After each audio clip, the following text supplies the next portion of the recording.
So expensive. And look, 8 for.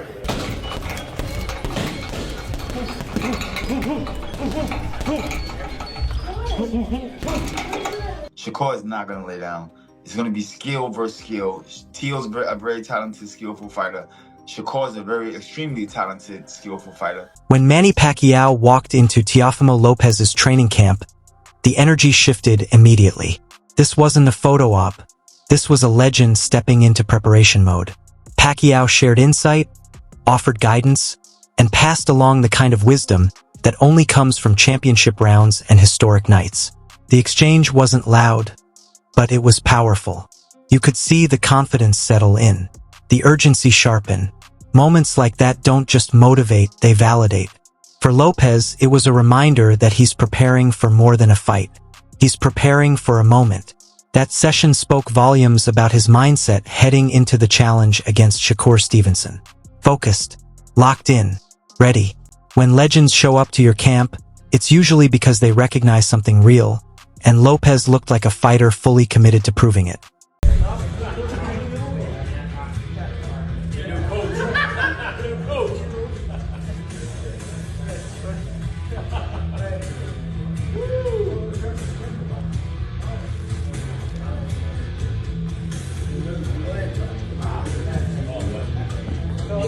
Teofimo Lopez's training camp ahead of the Shakur Stevenson fight looks like a veteran champion preparing with intent.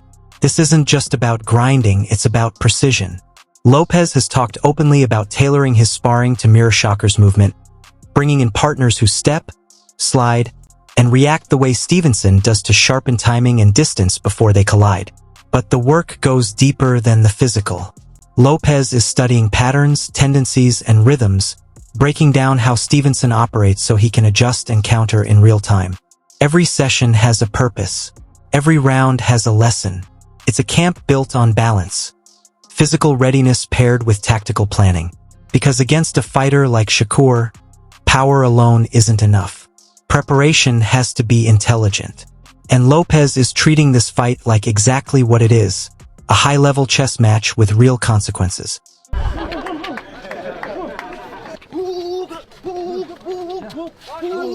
Teofimo Lopez and Manny Pacquiao share a relationship that quietly surprises a lot of fans, especially given the distance between their eras.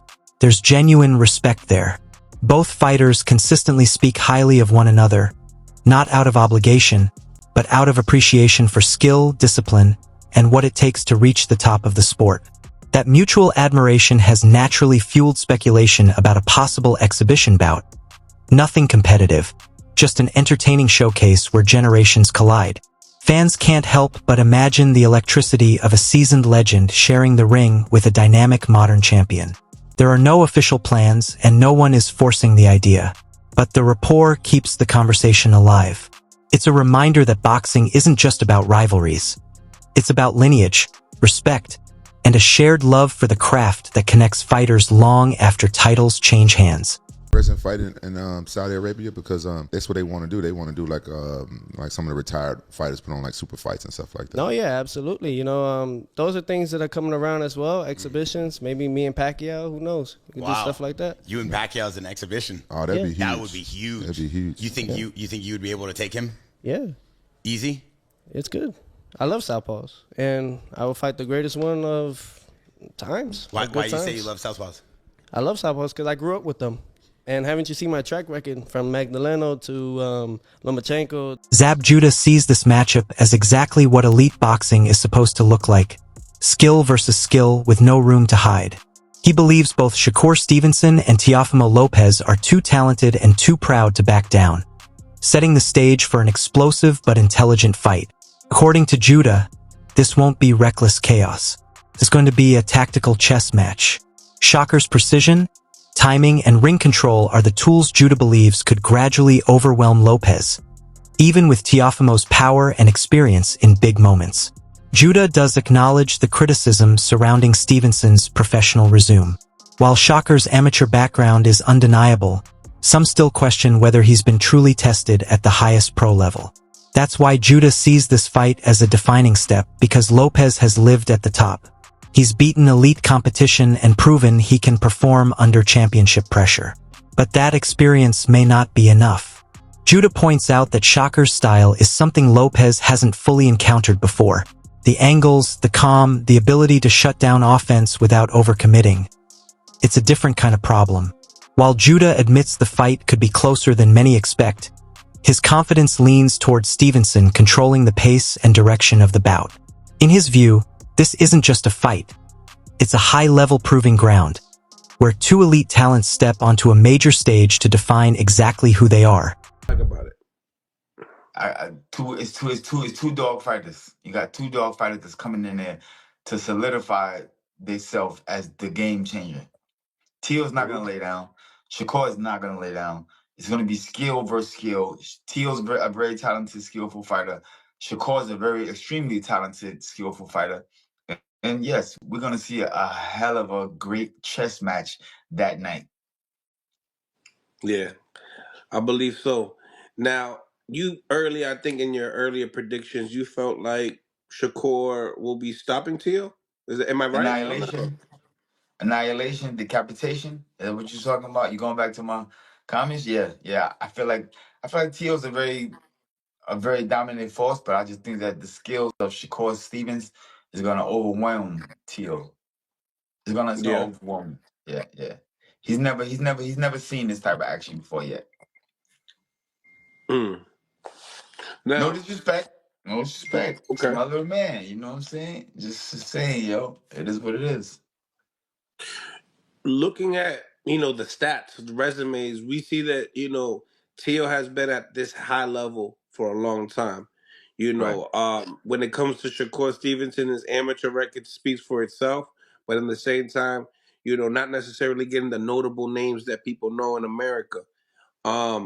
Not people are also saying that they're kind of discrediting Shakur's resume, saying he hasn't really fought anybody. Teofimo Lopez would be that first person. Do you feel like could be something that, I don't know, it could be a lot? The Wade podcast zeroes in on Shakur Stevenson's mindset as he prepares to face Teofimo Lopez, and the message is clear. He's chasing all-time greatness. Age doesn't matter. Weight classes don't matter. Stevenson wants the best at every level, and he's willing to move through anyone standing in the way. That relentless mindset has defined his career from the start. Step up or get stepped over. Teofimo fires back with confidence of his own, reminding Shakur that facing him isn't the same as dealing with lighter opponents or Olympic-level competition. This is different pressure, different power, a different kind of night. Shakur's response cuts deeper than bravado. He makes it clear that fighting him from the inside is nothing like watching from the outside.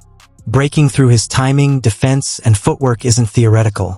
It's frustrating, exhausting, and unforgiving in real time. What makes this exchange compelling is that both fighters genuinely believe they're operating on a level the other hasn't seen yet. That belief turns preparation into something more than physical work. It becomes mental chess, anticipation, discipline, and self-trust under pressure. The conversation doesn't crown a winner. It does something better. It frames the fight as a collision of conviction, where confidence meets reality, and only one version of the truth survives on fight night. Interview, and maybe it's just the mind games of like trying to get Shakur to see all versions of him, like, oh, I'm laid back, super humble, Shakur deserves his respect, and at the press conference talking crazy like that. I've never heard the Room 41, but the way you got to do it, Tio is messing up the dick joke. The way you got to say it is you got to make Shakur say what you said. Yeah, I'm gonna take him to Room 40. Room 40, yeah, Room 40's nuts. That's the way not just you hit the punchline before we even get there. Even this was the face-to-face at the presser. God gifted. It's my time. God gifted. It's my time. It's my time. I've been waiting on this forever. Thank you. I appreciate y'all. Oh, you all already knew that T.O. Senior was going to be talking. Y'all knew that. You gotta prove it. Oh, we gonna see.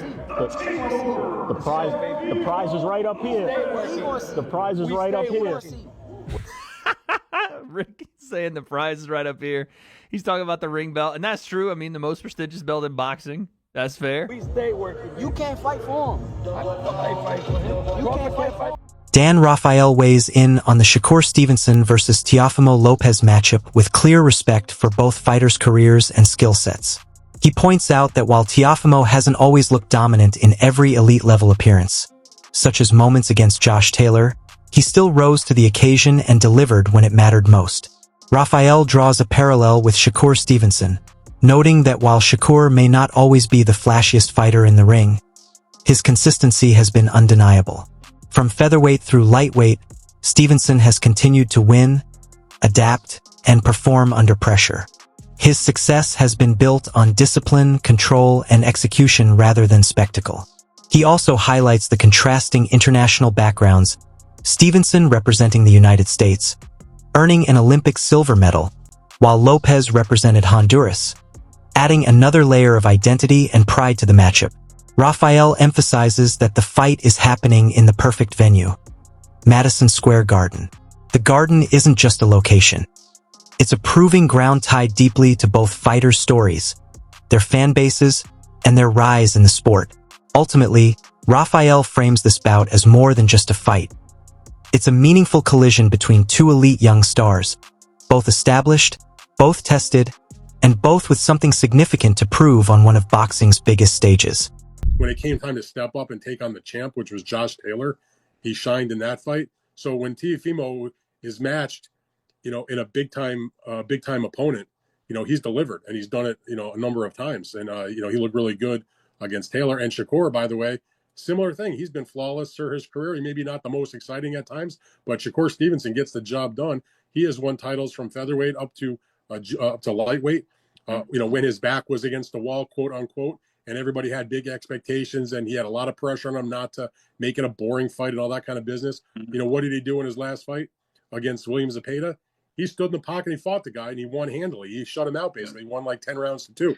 I mean, he fought a unification fight against Oscar Valdez, a fighter that, even though he might have been favored, thought maybe Oscar could do some damage because he was a good puncher and had a great amateur background and a great chin and all those types of things. And he went out there and he routed him also. I mean, so, these are two of the best young elite fighters in boxing. And their fight has been talked about for a long time. They spent most of their careers together at Top Rank, which is a fight. If you ever ask Bob Arum, he'll tell you that was a fight that Top Rank, down the road had their eye on at some point when they were going to be, closer in weight to each other. Because obviously Teofimo had started off, a little bit heavier than Shakur, but they would eventually catch up to each other. They're both Olympians, by the way. Teofimo he's American, but he fought for his parents' country of Honduras in that same Olympic Games. It was Shakur Stevenson winning a silver medal for the United States. I mean, they have all kinds of accomplishment. I do think they have a healthy respect for each other. They know each other for all the years being at Top Rank events together. They fought on the same undercard twice when the main event was Terrence Crawford, who was obviously very close to Shakur, but Teofimo was on those shows also. So, and they're doing it in the right place. This is not a fight they're taking to a place that doesn't make sense. All respect to the big matches they do in Saudi Arabia, but this is the kind. Shakur Stevenson's trainer, Wally Moses, has issued a clear warning to Teofimo Lopez. Underestimating Shakur's power or skill would be a serious mistake. Moses stresses that Stevenson's style isn't static. It adapts, adjusts, and ultimately breaks opponents down, no matter who is in front of him. That adaptability is something Shakur has shown at every level of the sport. Stevenson wasn't just a standout nationally. He dominated on the global amateur stage, earning recognition as a multiple-time world amateur standout and being named IBA Fighter of the Year. His resume reflects rare consistency and control, with victories stacked against nearly every style he faced on his way up. Moses points out that Shakur's success didn't come from flash or luck, but from elite technique, discipline, and ring intelligence, traits that have carried seamlessly from the amateurs into the professional ranks. Weight class changes haven't slowed him down, and higher-level competition hasn't exposed him. According to Moses, Shakur's experience, composure, and precision make him a nightmare matchup for any top-tier opponent. And when it comes to fighters like Teofimo Lopez, Moses believes it's not a question of if Shakur's skills take over, but when. If you love boxing, powerful punches, and real fight breakdowns, make sure to subscribe to VIP Punch. Hit the like button, drop your thoughts in the comments, and share this video with true boxing fans. VIP Punch, where every punch matters.